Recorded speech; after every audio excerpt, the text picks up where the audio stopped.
이게 이게 쉽지 않습니다. 표현이 니나 니라 그래서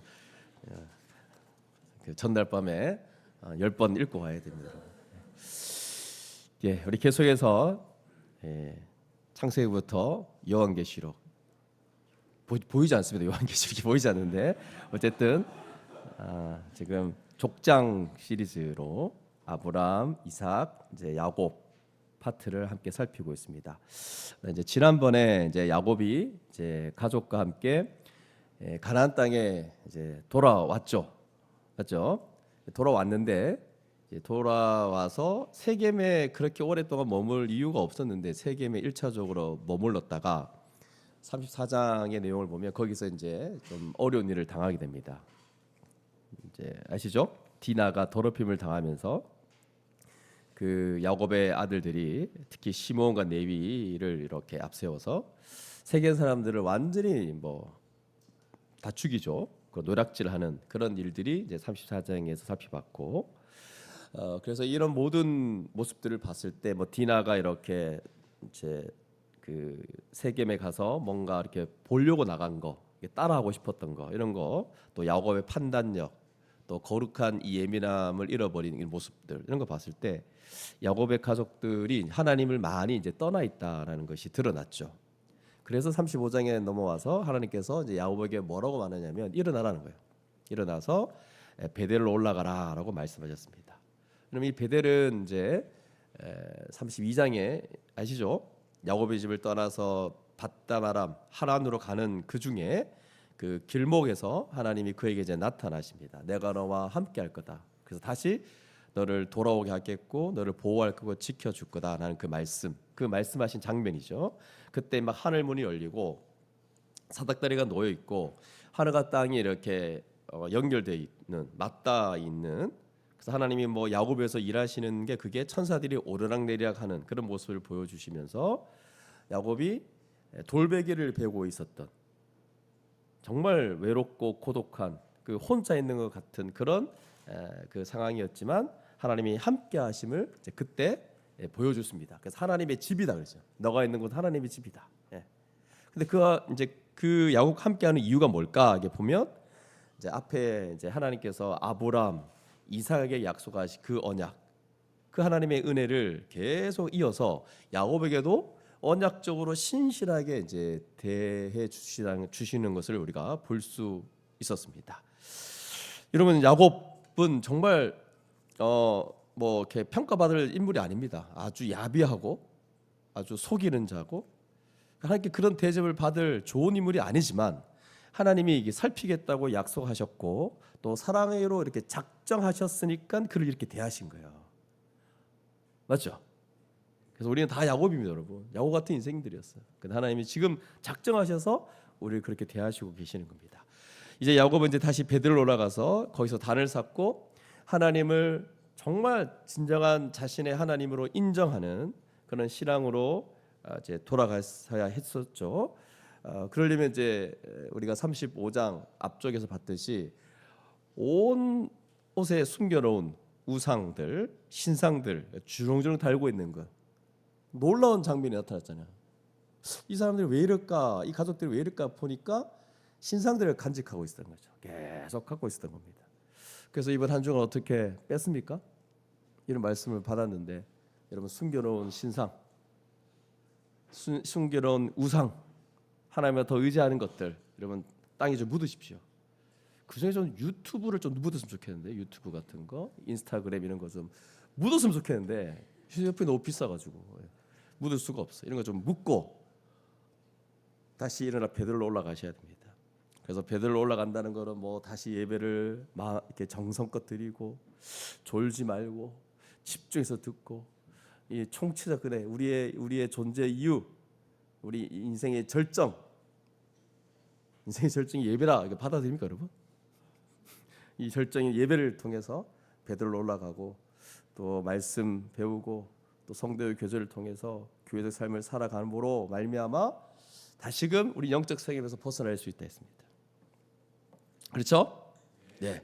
그리고 이제 야곱이 이렇게 다시 온 가족들을 회복시켜서 다시 그리로 데려가서 그리고 거기서 드디어 엘베델 베델의 하나님을 다시 만났다라고 이제 고백하며 살아가게 됩니다. 그래서 이제 야곱의 이야기는 여기서 일단락이 됩니다. 35장에서. 그리고 35장 뒷부분 또 36장이 있는데 거기에 라헬도 죽고 라헬이 죽습니다. 가장 사랑했던 아내가 죽으니까 얼마나 마음이 슬프겠어요, 맞죠?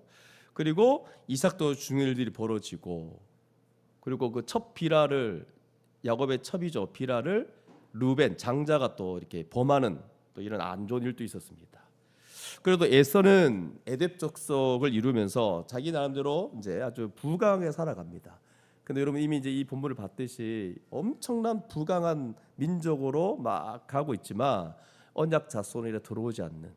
그래서 세상이 그렇습니다. 세상은 우리 눈으로 볼 때 되게 막 부강하고 막 되게 잘 살고 막 그렇게 보이지만 하나님의 언약 자손에 들지 않기 때문에 아무것도 아니죠. 다 없어질 것들입니다. 자, 그리고 나서 이제 오늘 1절을 보니까 가나안 땅 곧 그의 아버지가 거류하던 땅에 거주하였으니라고 나와 있습니다. 그래서 야곱은 이제 하나님의 품 안에 돌아와서 그 베델의 하나님을 기억하고 계속해서 그의 후손들을 통해서 언약을 맺어가시는 하나님을 믿고 그 약속의 땅, 그 가나안 땅에 머물러 살고 있다는 것을 볼 수 있죠. 그리할 때 첫 번째로 등장하는 그 인물이 바로 요셉입니다. 요셉. 사실 이 37장 이하의 요셉의 이야기가 굉장히 많이 나옵니다. 37장부터 38장, 39장 쭉 나오는데 요셉이 주인공인 것 같지만 요셉의 이야기가 굉장히 많이 나오는데 내용상으로는 요셉의 얘기가 나와서 요셉의 이야기 같지만 실상은 야곱의 이야기입니다. 하나님께서 야곱에게 약속하신 것을 어떻게 이뤄가는지를 보여주는 장면. 그래서 요셉은 그런 도구로 사용될 뿐입니다. 그래서 요셉을 너무 이렇게 세우면 안 됩니다, 여러분. 그러니까 야곱을 얘기하고 싶은데 그 도구가 요셉이다, 이렇게 생각하면 될 것 같아요. 창세기 마지막 부분에 가면 절정이 뭐냐면 49장이에요. 49장에 뭐가 나오냐면 야곱이 그의 아들들을 축복하면서 하는 말들이 쭉 나옵니다. 그때 유다 후손 중에 예수님이 태어나실 것도 말씀하시고, 쭉 얘기하고는 인생 전체를 야곱이 정리하고 죽습니다. 그러니까 이 전체는 하나님이 아브라함과 이삭에게 약속하셨는데 이제 그 아들 야곱에게 약속하신 것을 하나님께서 어떤 방식으로 이뤄 가시는지를 50장 끝까지 보여주는 것. 그 아들 중에 주역이 요셉이라는 거예요. 근데 이 요셉 이야기 대부분 알다시피 고난의 아이콘입니다. 감옥 갔다가 보디발의 아내한테 유혹받는 거 어떻게든 거기서 벗어나고, 하여튼 감옥 가자, 감옥. 이게 고난이죠, 고난. 그래서 어떤 방식으로 이뤄가는지를 요셉을 통해서 보여준다라고 생각하면 될 것 같습니다. 그래서 야곱, 요셉 둘 다를 생각해야 됩니다. 그래서 야곱의 이야기이기 때문에 요셉의 얘기만 나오지 않습니다. 50장까지 이렇게 보면 아시겠죠? 그렇게 생각하고 이제 이 말씀을 계속 보면 될 것 같습니다. 자, 그럼 2절에 야곱의 족보는 이러하니라 이런 얘기하면서 이제 요셉의 이야기가 본격적으로 나오는데 그 첫 번째 요셉에 대한 설명을 뭐라고 말하고 있죠? 17세 소년으로 이렇게 말하고 있습니다. 17세. 우리 교회에 17세 있습니까? 가장 가까운 17세. 하여튼 17세. 아주 어리죠. 굉장히 어립니다. 그런데 그가 하는 일이 뭐냐 이렇게 보니까 뒤에 보십시오. 그의 형들과 함께 양을 칠 때에 그의 아버지의 아들 맞나요? 그의 아버지의 아내들 비라와 실바의 아들들과 더불어서 함께 있었더니 그가 그들의 잘못을 아버지에게 말하더라 이렇게 돼 있어요. 잘못을 말하더라.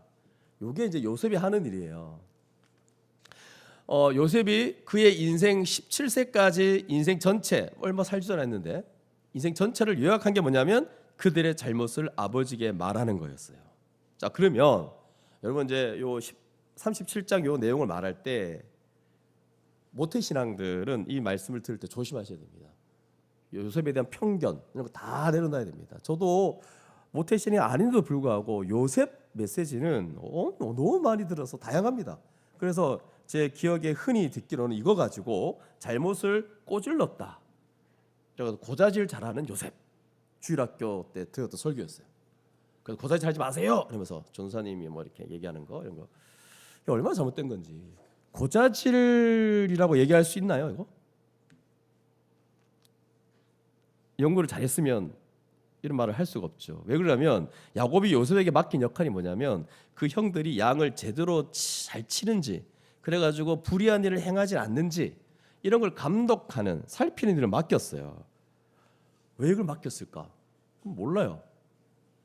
17세 어린 나이에 이걸 맡겼어요. 어쨌든 12절부터 이러면 읽었는데, 형들이 세겜에 가서 아버지 양떼를 치잖아요. 그럴 때 13절에 이스라엘이라고 불리는 그 아버지 야곱이 요셉에게 뭐라고 얘기합니까?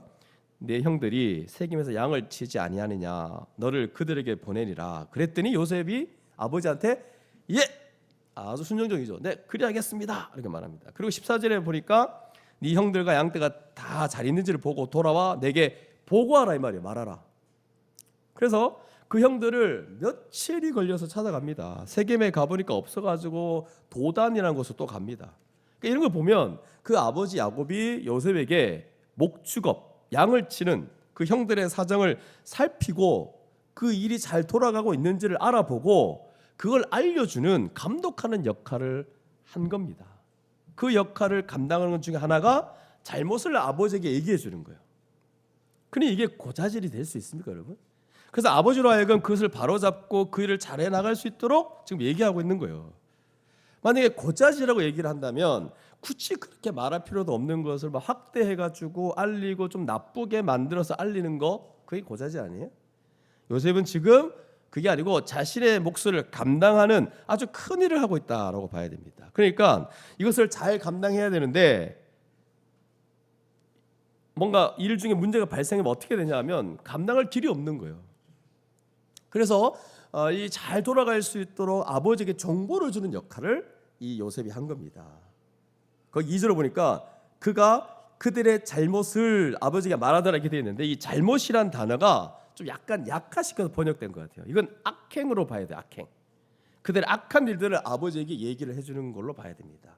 그래서 이것을 바로 잡고 제대로 돌아갈 수 있도록 하는 것. 그래서 요셉의 성품을 봤을 때 아주 정직한 사람이었던 게 틀림없습니다. 어떤 타협이라든지 뭐 이런 거 하지 않고 아버지가 뭐 얘기를 하면 그냥 듣고 그대로 열심히 감당하는 그런 사람이었던 게 틀림없어요. 믿은 바를 진실되게 행하는 사람. 살아있는 요셉을 봐도 그렇잖아요. 얼마나 좋은지 딱 옆에 딱 볼 수 있잖아. 요셉이 그런 사람이었다는 거예요.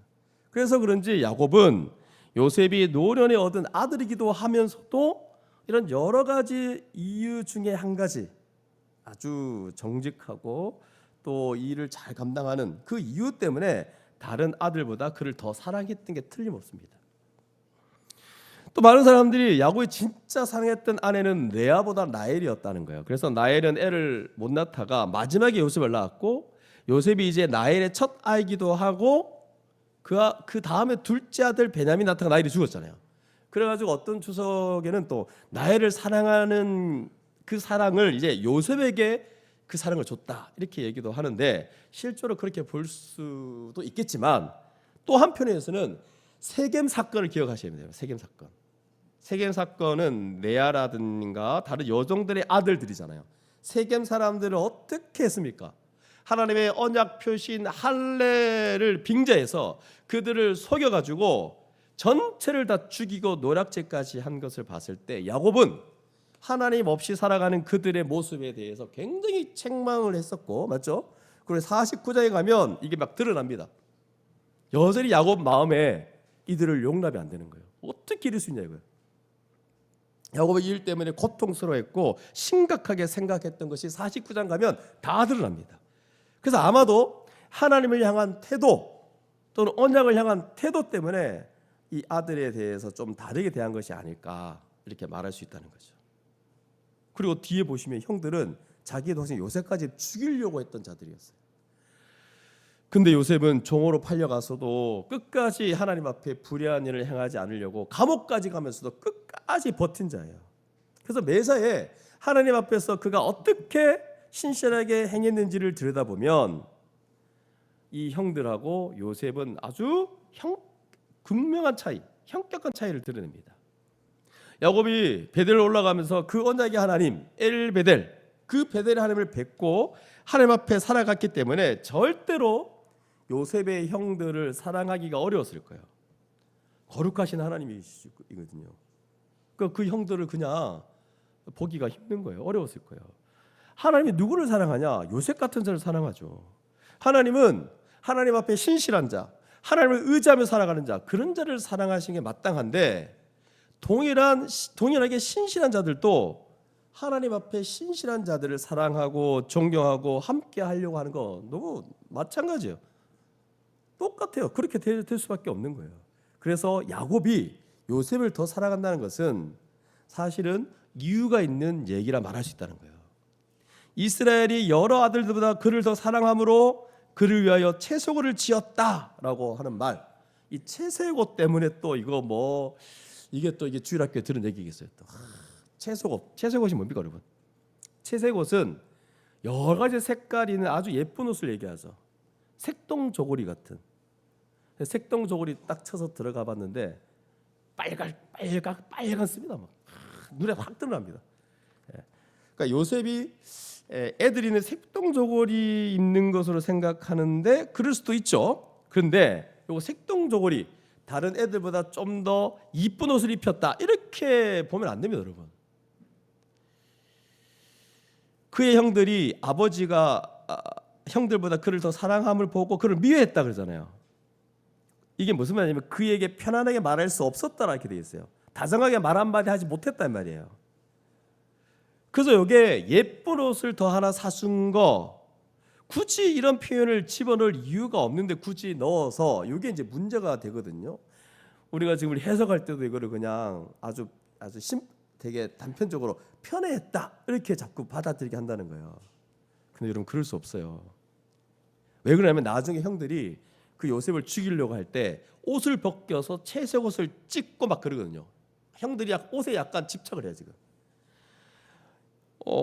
그러니까 요셉은 며칠 동안 형들 찾아다니면서 색동옷을 입고 갔단 말이에요. 그러니까 이게 단순히 집에서 대접 잘 받는 아이가 색동옷을 입는 게 아니에요. 이거는 무슨 신분에 대한 상징이라는 거예요 지금. 이렇게 주석가들이 말하고 있고요. 아마 야곱이 장작것 같은 걸 요셉에게 이렇게 줬다. 그래서 모든 형들 위해 세웠다. 그래서 또 어떤 주석가는 채색옷이 약간 소매가 긴 옷이라는 뜻도 있대요. 그러니까 장자로서의 어떤 상속권을 상징하는 그런 옷이 아니겠냐라는 얘기가 나옵니다. 왜 그러냐면 여러분 잘 생각해보세요. 우리가 상식적으로 이 상황을 보세요. 형들이 동생을 미워하는데, 미워할 수 있죠 조금. 여러분 이제 형제들이 많은 가정에 보면 미워할 수 있어요. 나보다 더 잘해주고 그러면. 근데 죽이려고까지 하니까 이게 너무 상황이 이해가 안 되는 거예요. 쉽게 생각해서 여러분 좀 미워도 엄마 아빠는 왜 형만 사랑해, 왜 오빠만 사랑해, 이런 거 있잖아요. 그럼 부모는 아니야 너도 사랑해 이렇게 얘기하잖아요. 그러면 그래도 형만 옷 더 잘 사주고, 그리고 집에 방에 가서 죽여야지 이렇게 하지 않잖아요. 이건 상식적으로 그렇지 않습니다, 여러분. 이게 아주 이상한 부분이에요. 그래서 이게 지금 형들에게 이렇게까지 원망을 들을 만한 상황이냐? 그렇지 않죠. 형들이 반응하는 게 좀 이해가 안 되기 때문에 이 옷은 장자권을 상징하는 것이 아니겠냐라는 해석을 할 수밖에 없습니다. 그냥 우리는 단순하게 받아들여서 그냥 이거 여러 해석이 있지만 야곱이 요셉을 더 사랑했고 다른 사람은 그것 때문에 미워했다, 이 정도로 이해하면 좋을 것 같습니다. 어쨌든 형들은 아버지가 자기들보다 그를 더 사랑함을 보고 미워했고 그에게 다정한 말 한마디 하지 않았다, 이 얘기예요. 그런데 설상가상으로 5절부터 요거 꿈꾸는 얘기가 나옵니다. 또 꿈꾼 걸 또 얘기를 하네. 요거 때문에 또 요셉이 좀 이상하지 않냐라는 생각하는 분들이 많은데, 요셉이 꿈을 꿉니다. 꿈을 꾸는데 그 꿈이 보통 많은 분들이 이제 이렇게 얘기해요. 아니 꿈을 꾸고 나서 이 꿈을 얘기하면 이 내용 자체가 요셉을 미워할 게 틀림없는데 굳이 그걸 왜 말하냐, 이래가지고 또 주일학교에 들은 얘기가 있습니다. 말쟁이 요셉. 요셉은 좀 억울할 것 같아요. 이 성경은 그렇게 기록하려고 한 게 아닌데 많은 주일학교 우리 목회자들이 이렇게 해석해 버렸어요. 말쟁이 요셉이, 고자질쟁이 요셉이, 두 가지를 갖고 있어요, 별명을. 그러니까 요셉이 꿈을 꾸고 자기 형들에게 말하는데 그들이 그를 더 미워했다는 거예요. 근데 이게 무슨 꿈이냐 그랬더니 6절에 보니까 요셉이 그들에게 이르되 청하건대 내가 꿈은 꾼 걸 들으시오 이렇게 돼 있어요. 이거 우리 말로 이렇게 번역하다 보니까 되게 금방져 보이죠. 형한테 들으시오 그런 뉘앙스로 보이는데 그런 게 아니죠. 그러니까 무슨 이유에 쓰든지 몰라도 무슨 이유인지 몰라도 형들에게 이 꿈을 얘기하려고 했어요. 어떤 꿈이냐 이렇게 보니까 내용을 보니까 밭에서 곡식단을 묶고 있는데 네 단은 일어서고 자기 단은 일어서 있고 당신들의 단은 네 단에 둘러서 절하더이다 이거예요. 여러분 이거 들으면 기분 안 나빠요? 자기는 서 있고 나머지는 자기한테 절하고 있다는 거예요. 근데 이런 꿈을 꾸면 얘기 잘 안 하죠. 눈치가 있으면. 그래서 눈치 없는 요셉. 사람이 눈치가 있지. 근데 요셉은 왜 이 꿈을 굳이 얘기하려고 했을까? 이거 생각해 봐야 돼요. 철이 없는 요셉. 진짜 요셉은 진짜. 그러면 성경에 철없는 모습을 아이고 얘 철없구나 이걸 얘기하기 위해서 여기 썼을까요? 형들이 가만히 안 있죠. 그의 형들이 그에게 이르되 네가 참으로 우리의 왕이 되겠느냐, 참으로 우리를 다스리게 되겠느냐라고 비꼬는 거죠. 쉽게 말해서 네가 우리를 다스리는 자냐 이렇게 생각한다는 거예요. 그래가지고 의미심장가 많이 나오는데 그를 더욱 미워하는데 뭐 때문에 미워하냐 보니까 두 가지입니다. 첫 번째 그의 꿈 때문에 미워하고 두 번째는 그의 말로 말미암아 미워하는 거예요. 그러니까 꿈 내용 때문에 미워하고 꿈을 꾼 걸 얘기해서 미워하는 거예요. 그럼 보통 꿈 내용을 둘째치고 저런 얘기를 우리한테 하는구나 하고 미워하게 되는데 지금 이 형들의 태도는 꿈 내용까지 지금 문제를 삼는 거예요. 그 꿈 내용이 기분 나쁠 수 있는데 이게 좀 약간 이상하게 돌아가고 있어요. 왜 그러냐면 이 꿈이 범상치 않는 범상한 꿈이 아니거든요. 그냥 범상한 꿈이 아닌 거예요. 엄청난 꿈인 거예요. 요셉의 꿈은 하나님이 어떻게 이 아브라함과 이삭과 야곱에게 말씀하신 거 있죠. 구원하시겠다 했던 거, 그 약속을 어떻게 이루어 가시는 거에 대한 꿈이거든요. 아무도 이것 때문에 요셉도 이게 보통 일반적인 꿈을 꾸면 뭐 이게 개꿈이구나라고 생각을 했을 것 같은데, 그런데 말해야 될 정도의 꿈이었다면 이건 하나님이 주신 것이라고 아마 생각했을 거예요. 그러니까 이런 얘기를 막 할 때 뭔가 지금 하나님께서 뭔가 우리를 향해서 일하고 계십니다라는 그 내용을 얘기했을 가능성이 굉장히 커요. 근데 말한 거 말고 그것도 있지만 꿈 때문에 미워했다는 것은 지금 약간 분위기가 이상해져 가고 있다는 거예요. 근데 이게 한 번만 꿈을 꾸면 모르겠는데 너무 다양한 꿈을 꾸었고 요셉은 아니나 다를까 또 얘기합니다. 구절을 보면 다시 꿈을 꾸고, 그러니까 요셉도 또 이렇게 얘기하는 거 봤을 때 이거는 그냥 꿈이 아닌 거예요. 범상한 진짜 엄청난 꿈인 거예요. 그러니까 자기도 말할 수밖에 없는 거예요. 지금 다시 꿈을 꾸고 그의 형들에게 말해 이르되 내가 또 꿈을 꾼즉 해와 달과 11별이 내게 절하다이다. 그가 그의 꿈을 형제들에게 얘기한 게 아니라 또 이제는 아버지하고 형들에게 말한 거죠. 그러니까 지금 계속 이걸 얘기하고 있는 거예요. 내가 이런 꿈을 꾼다. 근데 아버지 이제 들으니까 너무한 거예요. 이제 왜? 7별만 절하면 괜찮은데 뭐예요? 해, 달, 엄마 아빠까지 얘기하는 거야. 얘가 정신이 있나? 아니 형제들이 그런 거 좀 모르겠는데 아니 나까지 절한다고? 이렇게 생각하면서 보시면 꾸짖습니다. 좀 그를 꾸짖고 그가 이르되 네가 꾼 꿈이 무엇이냐? 나와 내 어머니와 내 형들이 참으로 땅에 엎드려 내게 절하겠느냐? 야 말도 안 되는 얘기를 하고 있냐? 그 얘기를 하고 있어요. 그래서 이 꿈 얘기를 들은 형들이 이제 시기를 하는 거죠. 뭐 미워하는 정도를 넘어서 이제 시기하죠. 그러면 시기한다는 얘기가 나오는 게 좀 이상한 거죠. 왜 그러냐면 만약에 형들이 하나님이 이렇게 하신다고 생각까지 했다면 하나님이 그를 사랑하시고 그를 택해서 일하시는 것에 대해서 시기한다고 볼 수 있는 거예요. 그냥 아버지가 더 사랑한다. 요거 때문에 시기한 게 아니에요. 지금 이 맥락에서 좀 뭔가 맞지 않는 거예요. 형들이 시기하는 이유가 그러니까 아버지한테 편애받아서 이렇게 시기한다? 이게 뭔가 문맥이 맞지 않는 거예요. 그래서 그의 형들은 시기할 때 시기하되라고 말할 때 이게 뭐냐? 이제 여기 보면 제가 앞에서 말했듯이 하나님이 이렇게까지 생각까지 한다. 하나님이 그를 사랑하시고 그를 택해서 일하시는 것에 대한 시기예요, 이게 지금. 그때 이제 아버지는 그의 말을 간직해 두었다는 거야, 야곱은. 이게 범상치 않은 꿈이기 때문에 어떻게 이런 말을 할까 하면서도 너 왜 그래 이러면서도 뭔가 다르다. 그러니까 야곱은 마음에 딱 간직한 거예요, 지금. 그럼 마음에 둔다는 얘기는 하나님이 그를 통해서 어떤 일을 행하실지 모르겠다라고 생각한 거예요. 그러니까 지금 요셉을 그전에 야곱은 요셉을 아주 정직하고 또 자신의 일을 잘 감당하는 자로서 봤고, 그의 다른 형들은 그 앞에 그 엄청나게 이렇게 죽이고 속이고 했던 걸 봤기 때문에 그를 사랑할 수밖에 없어요. 그런데 또 이 꿈 얘기를 들으면서도 좀 다르구나라고 야곱의 마음속에 간직했다는 거예요. 자, 그리고 이제 형들을 보세요. 형들은 되게 단순해요. 전혀 뭐 변화도 없고 시기하고 미워하고 죽이려고 들고 있는. 그럼 지금까지 제가 했던 말씀들을 이제 생각해 볼 때 아버지 야곱은 1차적으로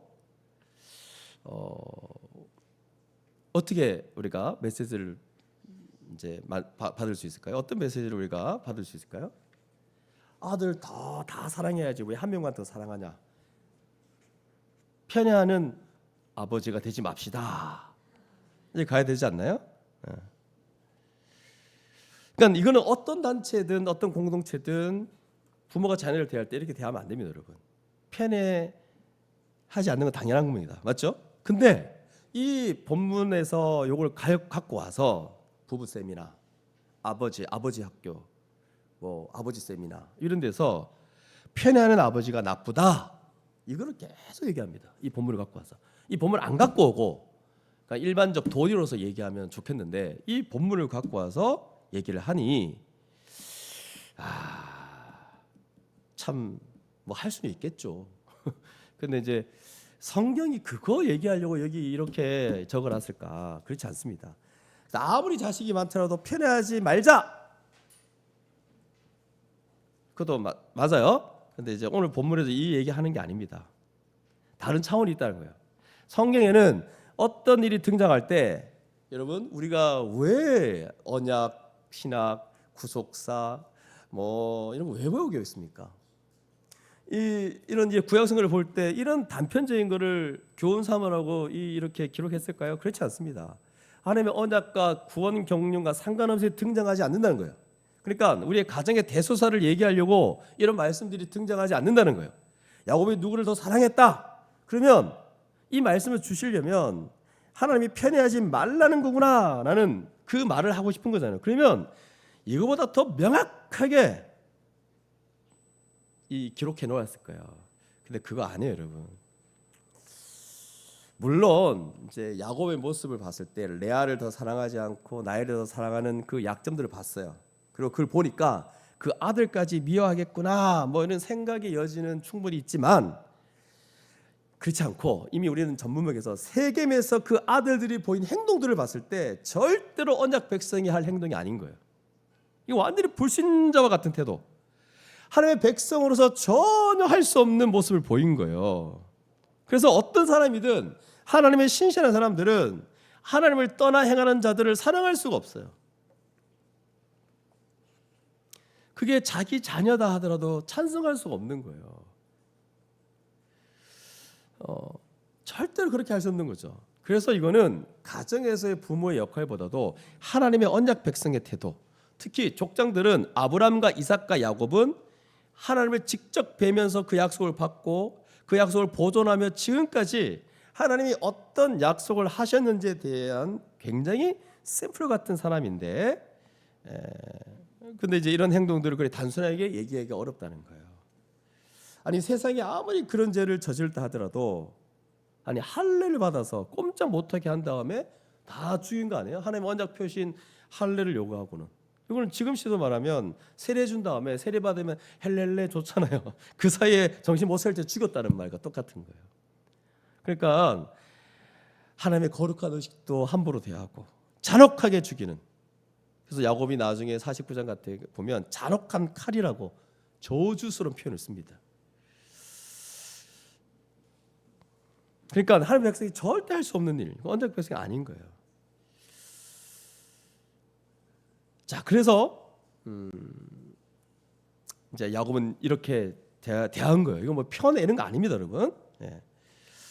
자, 그리고 이제 또 형들이 죽이려고 했던 이유 중에 하나가 이제 꿈 때문에 그렇죠. 꿈 때문에 19절 보면 서로 이르되 꿈꾸는 자가 오는도다. 그를 죽여 한 구덩이에 던지고 우리가 말하기를 악한 짐승이 그를 잡아먹었다 하자. 그의 꿈이 어떻게 되는지 우리가 볼 것이니라 하는지라. 그를 죽여가지고 구덩이에 던져놓자는 거예요. 그럼 여러분 죽였는데 그가 꾼 꿈이 이루어진지 보자.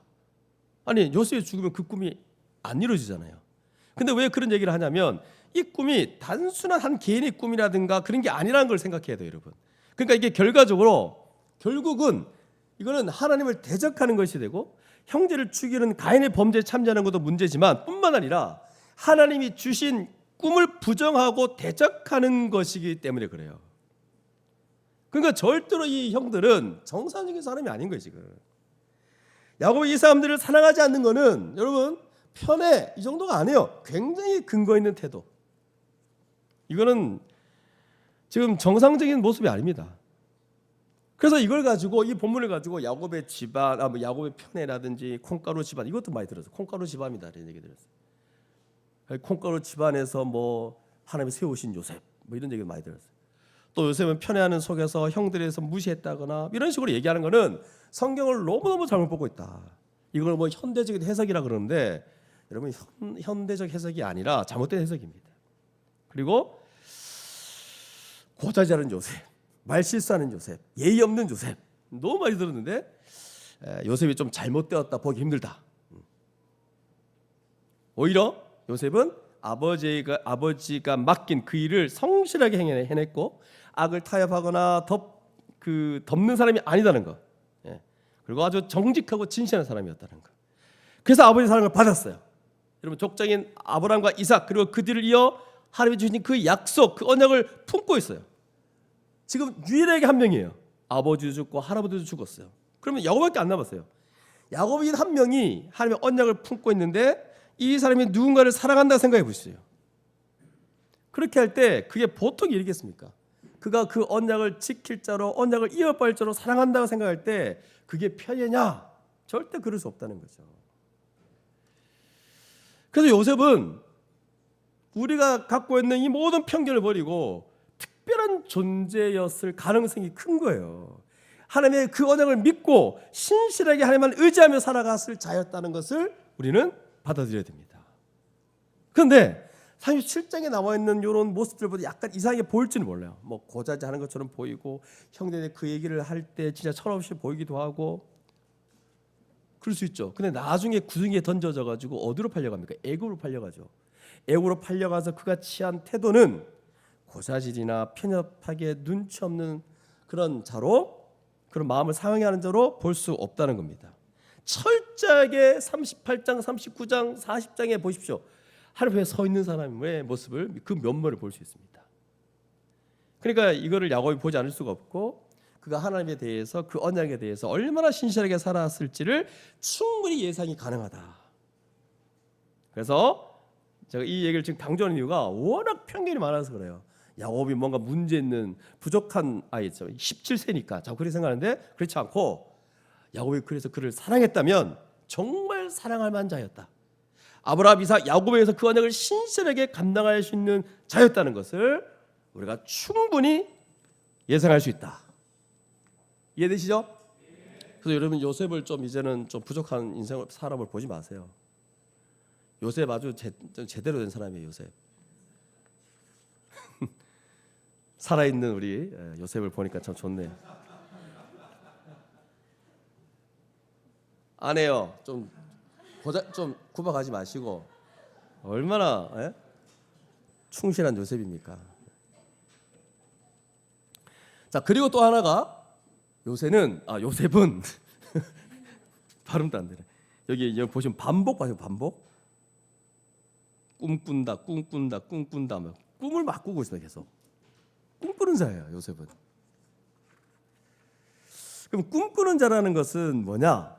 그 전형적인 신자의 모습을 보여주고 있습니다. 여러분, 신자는 하나님이 이 땅 가운데 우리를 태어나게 하셔가지고 지금 이렇게 살게 하시는데 이 땅의 삶에 개입하시는 분임을 아셔야 됩니다. 여러분, 신자들은.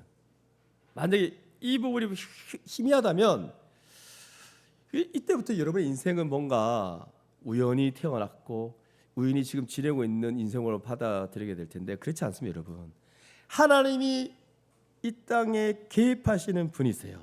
이걸 믿는 자가 신자입니다. 그래서 꿈꿀 수 있습니다. 신자는 우리 한 명 한 명이 그냥 이 땅에 그냥 거저 던져진 존재가 아니고, 여러분 이거 아시죠? 창세부터 사랑하셔가지고 그의 인생을 정말 귀하게 여기시고, 그래서 이 땅에서 하나님의 자녀로 하나님을 정말 잘 믿을 수 있도록 모든 은혜를 부으신 다음에 이렇게 우리를 불러서 지금 이곳에 두셨다는 걸 아는 자예요.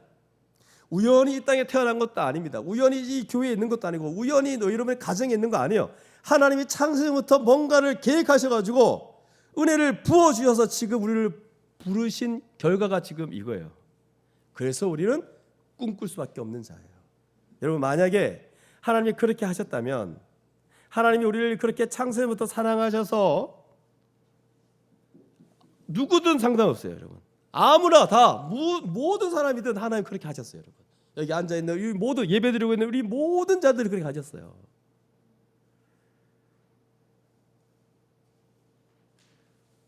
이게 정훈 형제를 불러서 창세부터 이렇게 정훈 형제를 불러가지고 사랑하셔가지고 이 땅에서 지금 예수 믿게 했고, 그리고 지금 하나님 그냥 이 인생을 내버려 두는 인생이 아니고 계속해서 정훈 형제 삶에 개입하셔가지고 지금까지 이렇게 인도해 오신 거예요. 그러니까 또 얼마나 사랑하셨는지 자기 아들을 내어 주시기까지 사랑하신 분이에요. 근데 우리 이런 인생이 가치 없거나 무가치하거나 아무것도 없이 그냥 버려진 자로서 살아간다거나 그냥 던져진 자로서 아무 돌보심 없이 아무 인생의 보람과 가치가 없이 살아가겠습니까, 여러분? 상상이 안 됩니다. 절대로 그럴 수 없는 인생이에요. 예수 믿는 자들은 예수가 어떤 분인지 하나님이 어떤 분인지를 생각할 때 그 인생을 절대로 하찮은 인생으로 이길 수 없다는 거예요. 그래서 모든 신자는 꿈꿀 수밖에 없어요. 어떤 꿈을 꾸냐 하니까 자꾸 꿈꾸니까 자꾸 꿈은 이루어진다. 이 세상적 개념을 버려야 돼요. 이 꿈은 하나님이 어떤 길로 나를 가치 있게 사용하실 거에 대한 그 꿈을 꾸는 거예요. 이게 신자예요, 여러분. 왜? 하나님이 내 인생을 개입하시고 창세부터 선택하셔서 지금까지 이끌어 가시기 때문에 그 누구도 하찮은 인생은 아무도 없습니다. 여기 하나님이 개입하기 때문에 어느 누구도 가치 없는 인생이 없다는 거예요. 세상의 기준으로 볼 때는 이 세상의 기준이에요. 이렇게 낮은 자로 보일 수 있죠. 하지만 교회에서 섬기는 자들을 가장 귀하게 여긴다 그러거든요. 왜? 가장 낮은 자리에서 섬겼던 예수 그리스도의 그 길을 따라 살기 때문에, 또 하나님의 백성을 온전케 하기 위해서 자기 시간을 드리고 에너지를 드리기 때문에 그걸 가장 가치 있게 보고 있다는 거예요. 가장 보람 있게 아주 존귀한 인생으로 보고 있다는 거예요. 신자의 삶이 이런 거예요, 여러분. 아멘이 없죠? 신자의 삶이 이런 거예요, 여러분. 적죠? 신자의 삶이 이런 거예요. 다 그렇게 살아가는 거예요, 여러분. 그래서 모든 신자는 하나님이 나를 어떻게 사용하실까? 나를 잘 사용하실 거다. 나를 왜 이곳에 보내셨을까? 내 인생에 할 일이 있을 거다. 귀한 일을 하게 하실 거다라고 생각하는 자들이 신자들이에요. 그렇기 때문에 우리는 꿈꿀 수밖에 없습니다. 신자는 절대로 자기 인생을 하찮게 볼 수가 없습니다. 또한 한 몸을 이루는 이 교회를 절대로 하찮게 볼 수 없습니다. 여러분, 세상이 너무 좋아 보여서 너무 화려하고 그래서 이 조그마한 교회를 되게 쉽게 생각하는데, 여러분 그러지 마십시오. 그렇게 보는 그 사람이 아주 하찮은 인생이에요. 교회가 너무 귀합니다. 자기 인생, 자기 교회를 두고 꿈꾸는 자, 대충 인생을 살아도 되는 자가 아니에요. 그래서 이건 여러분 나이가 많든 나이가 적든 다 똑같아요. 17세든 지금 80세든 똑같아요. 근데 여러분 보통 우리 어르신들은 이제 난 끝났다. 젊은 사람들이랑 잘 살아야지 난 끝났다. 그런데 안 끝났습니다. 꿈이 있습니다. 꿈 꾸셔야 됩니다, 여러분. 아직 남은 인생 어떻게 하면 내가 하나님이 나에게 두신 목적을 이루며 함께 이 교회로 살아가는 거, 이게 얼마나 가치 있는지를 생각하셔야 됩니다. 귀한 인생이 될 거라는 거죠. 그래서 지금은 이게 잘 모를 수 있어요. 꿈을 꾸지만. 근데 나중에 가서 그래서 이렇게 인도하셨구나. 이것 때문에 인도하셨구나라고 알게 될 겁니다. 인생 거의 마지막 때쯤에. 또 마지막까지도 모를 수 있어요. 내세에 가서도 알 수 있고. 그러니까 전체 그림을 그릴 수가 없어요, 우리는. 하나님의 지혜는 측량할 수 없기 때문에. 너무 깊고 오묘해서 어떨 때는 내 인생이 막 궁지에 내몰리는 것 같은 인생이라서, 그래서 여러분 중에 이렇게 우리 아내도 보면 이 인생이 이렇게 망해도 또 망할 수 있구나, 이렇게 망할 수 있구나 하고 생각할 수 있는 그런 인생들이 있죠. 진짜 망하는 쪽에서는 진짜 본이 되는 사람, 이렇게 망할 수 있구나. 인생이 안 풀릴 때 위로되는 사람도 있어요, 우리 주변을 보면. 그러니까 그런 사람 보면서 난 아무것도 아닌 거라 이렇게 생각하셔야 돼요. 맞죠? 근데 그런 인생인 것처럼 보이는데 하나님의 그 큰 그림 안에서는 그가 어떤 인생인지를 볼 수만 있다면, 하나님이 이렇게 사용하시는구나, 그렇게 가치 있게 만들어 가시는구나 라는 걸 알 수 있다는 거죠. 우리가 이렇게 이걸 볼 수 있는 안목이 없어가지고 보는 사람만 볼 수 있는 거거든요. 근데 볼 수 없으면 어쩔 수 없어요. 나중에 주님 만나 뵈울 때 내세에 가서, 아니면 주님 다시 오시기 전에 하늘에 올라가서 주님 만나 뵙고 영안이 막 나게 열려 있을 때, 그제서야 이 지나간 그 90년, 100년의 시간들을 보면서 내가 그렇게 했으면 안 되었었구나. 그때 하나님의 부르심에 내가 정말 순적하게 거기에 따라가서 그렇게 했어야 되고, 내가 주춤했으면 안 되는구나. 그러면서 너무 부끄러워서, 너무 창피해서 기절할 정도로 진짜 너무 막 부끄러운 거예요.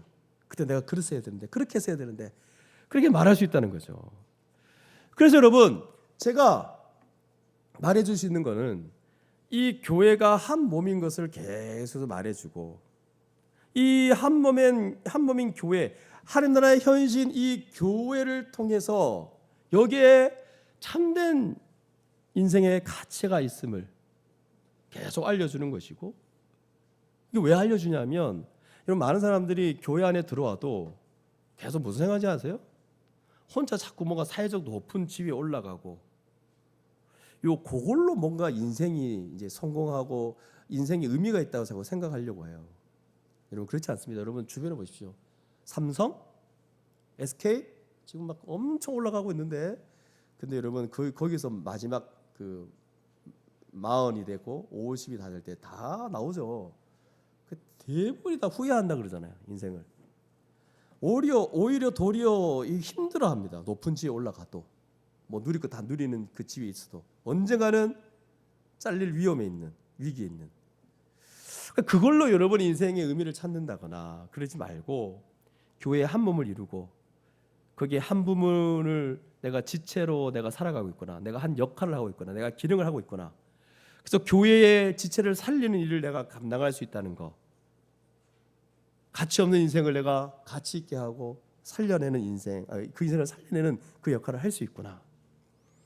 그래서 저는 목회자로서 모든 사람이 가치 있는 인생을 살 수 있도록 돕는 게 제 역할 중에 하나예요, 여러분. 제가 여기 왜 함께 만나서 지금 이렇게 예배 함께 드리고 말씀 가르치고 왜 양육하겠습니까?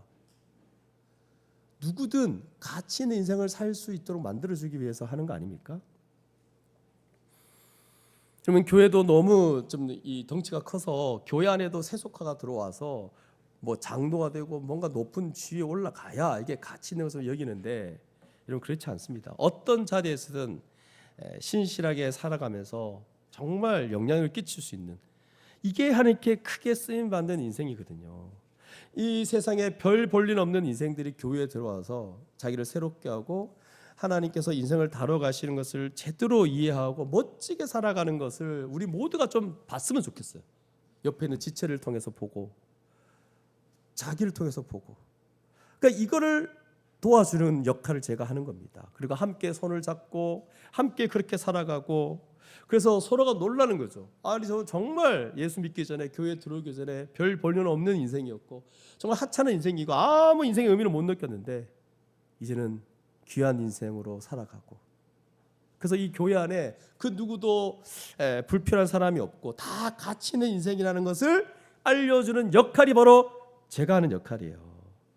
그래서 여러분, 교회가 무엇인지, 신자가 된다는 게 무엇인지, 예수에서 연합한다는 게 무엇인지, 성령이 함께 하시는 자가 어떤 자인지 그걸 알려주고, 또 그것을 여러분 이해하고 믿는 자들은 이제는 주의 몸된 교회를 위해서 헌신하고 자기 인생을 그런 곳에 맡기고, 그래서 하나님이 주신 이 구원의 경륜 속에 교회가 머리 되신 이 교회의 머리 되신 주님, 그 주님의 교회가 주님의 머리 되신 교회인데, 이 교회가 아니라 자꾸 저 세상에서 성공해야 자신의 인생에 가치 있다고 여기는 그런 생각들, 그런 가치관을 깨부숴주고 좀 바꿔주고 싶은 거거든요.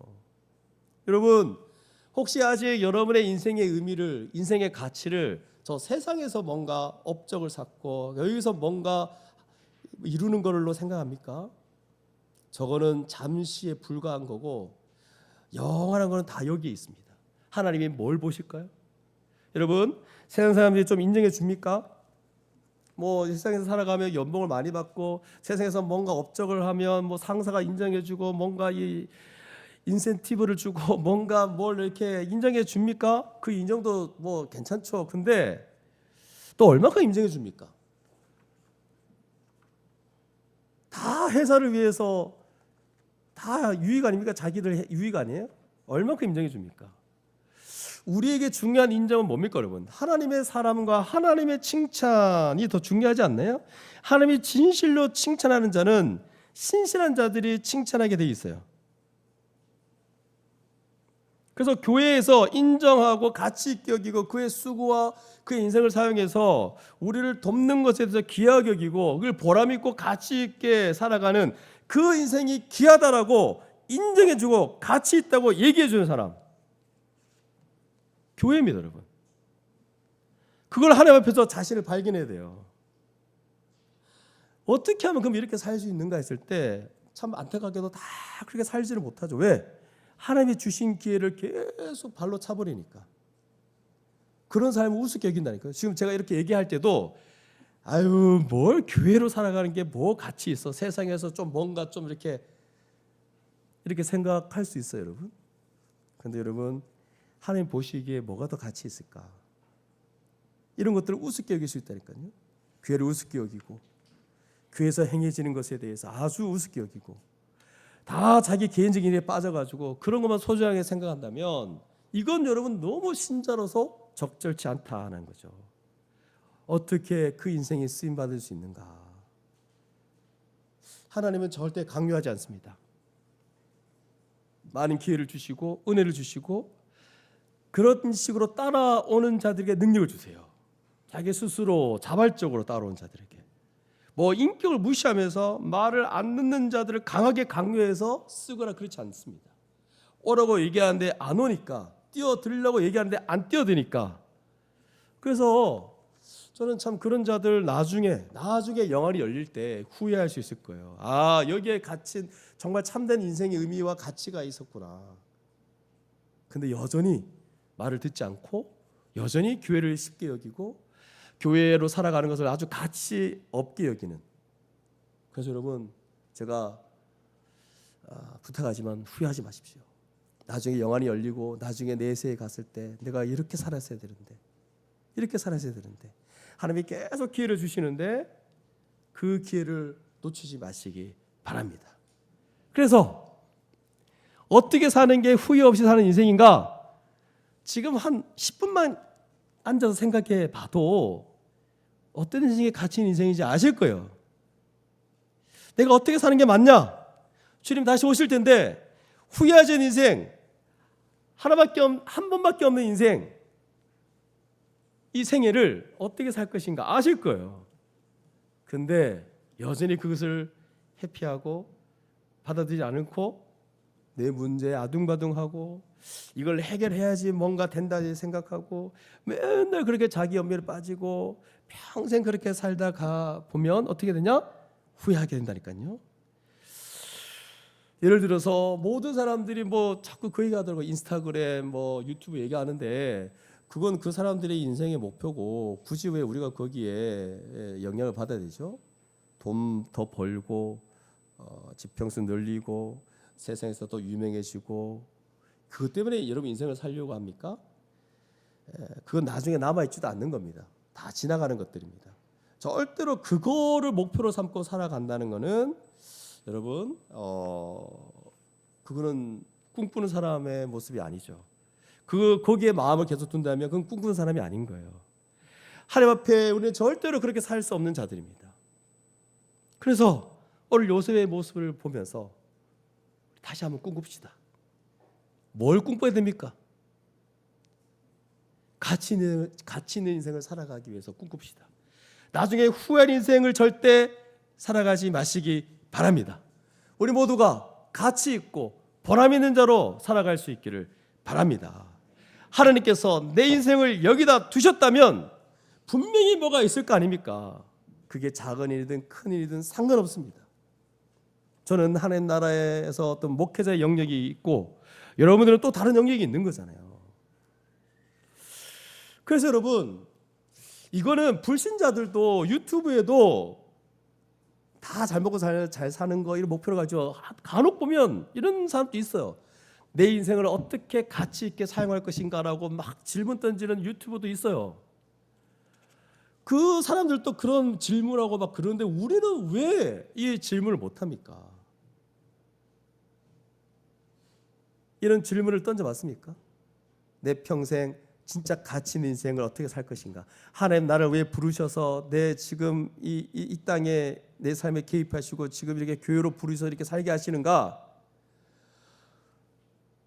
내 인생 가장 가치 있게 살 수 있는 게 뭡니까? 라고 어떤 사람은 묻기도 합니다. 세상 사람들은. 또 어떤 사람은 우리 중에 믿는 자들 중에는 제 인생을 어떻게 하면 가치 있게 살 수 있습니까? 라고 막 기도하고 막 묻기도 한대요. 그래서 막 음성을 들려달라고 막 그런대요. 근데 하나님 음성을 들려줍니까? 성경에 다 나와 있는데 이미. 내가 어떻게 사는 것이 가장 가치 있는 인생을 음성을 들려주시면 제가 목숨까지 걸겠습니다. 라고 기도까지 한대요. 물론 이게 헛짓이죠. 음성을 안 들려주니까. 근데 이제 나중에 가서 이제 본인이 깨닫게 된 거죠. 자기를 위해 살지 않고 그냥 남을 위해 살아가는 인생이 가장 가치 있는 인생이구나 라고 아는 겁니다. 여러분 우리는 이미 알고 있습니다. 우리는 그냥 이대로 그냥 자기만을 위하고 그냥 돈 벌면서 직장 다니다가 맨날 그냥 그 반복적인 삶을 살다가 죽는 인생이 아니라는 걸 알고 있습니다.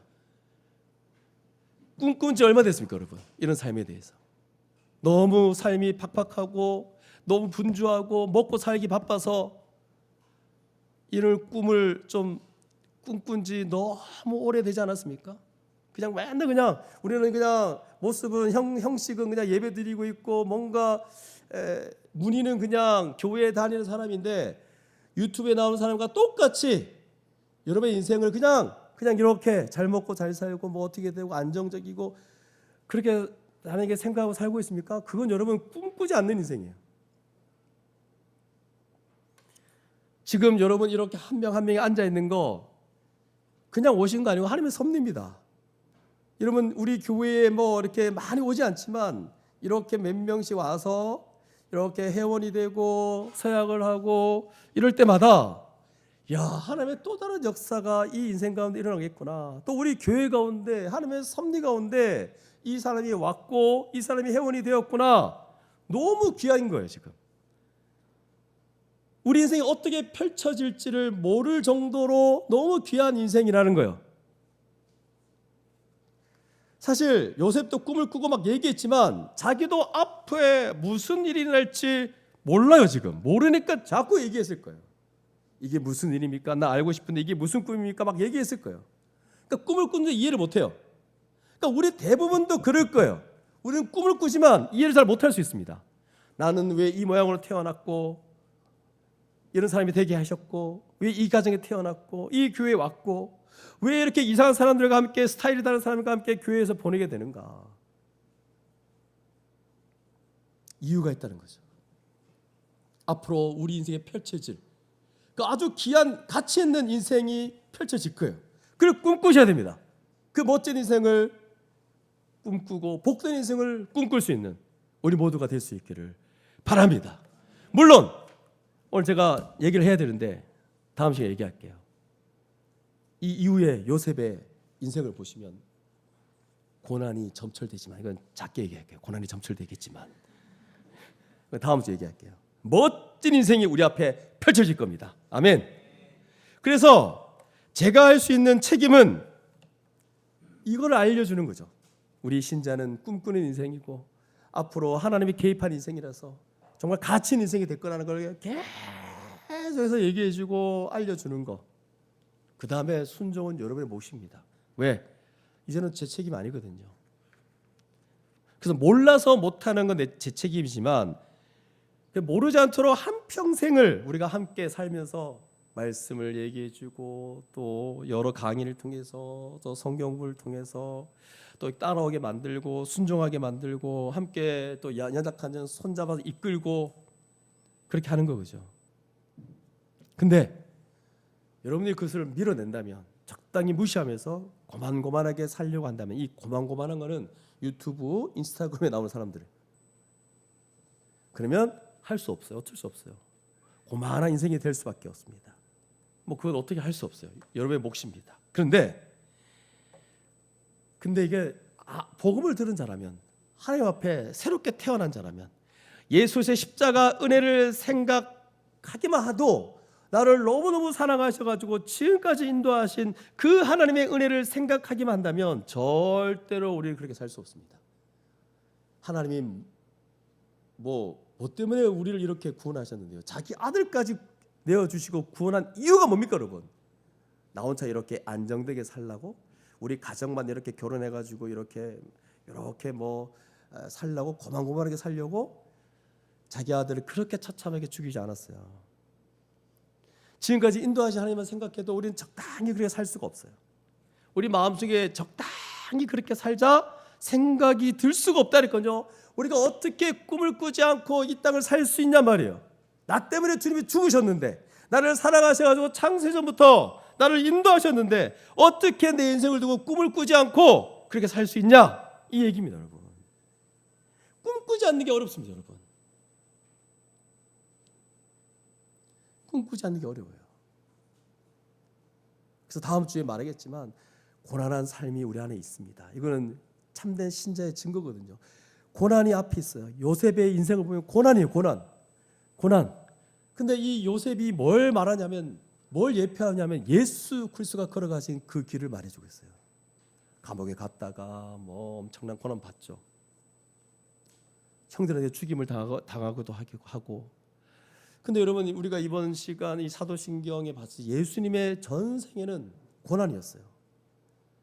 요셉이 예수의 고난을 말해주고 있어요. 그 고난의 삶의 방식을 통해서 우리의 인생에 아주 가치 있는 인생을 우리에게 허락하시는 거거든요. 그 길을 영광스럽게 그분과 함께 걸어갈 겁니다. 우리 모두가 요셉처럼 꿈꾸는 인생 될 수 있기를 주님의 이름으로 축복합니다. 그 꿈을 꾸는 이 자리에 여러분을 초대하겠습니다. 함께 가치 있는 이 길을 함께 걸어갑시다. 신나지 않습니까? 기도하겠습니다.